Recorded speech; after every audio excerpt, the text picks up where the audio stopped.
So there I was 28 years old, I'm working at the Philadelphia Inquirer, I am a pop culture reporter, and I'm writing about like WrestleMania and the Pillsbury Bake Off, and life is really, really good.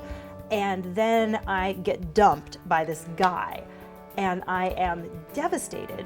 I decided to write a book where the girl would be a lot like me, and she would get this fantastic happy ending because I didn't know if I was going to get a happy ending, and that became Good in Bed.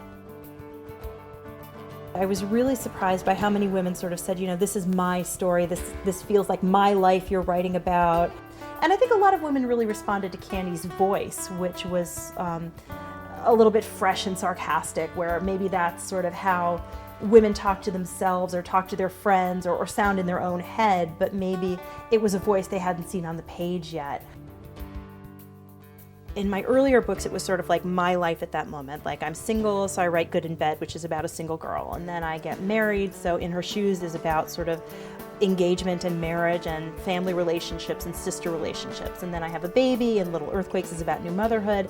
Certain Girls is sort of a forward-looking book because obviously I don't have a 13-year-old.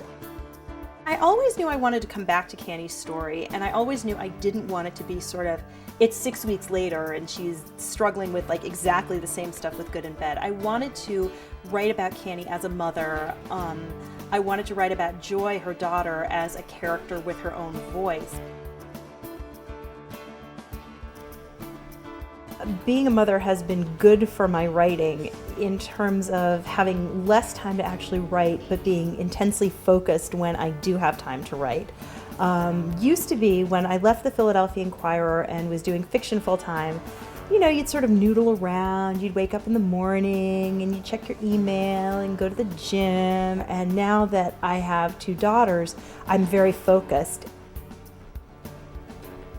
I think that the most honest thing I've ever read about writing is you ask a writer why she writes, and the answer is I don't have a choice. I mean, I think that there's something that really compels you to sort of tell those stories and get them down on the page and, you know, just sort of grab somebody by the sleeve and say, you know, I have this unbelievable story to tell you, or I have this like funny character or this like situation that like you're just not going to believe it and you're going to want to find out how it ends.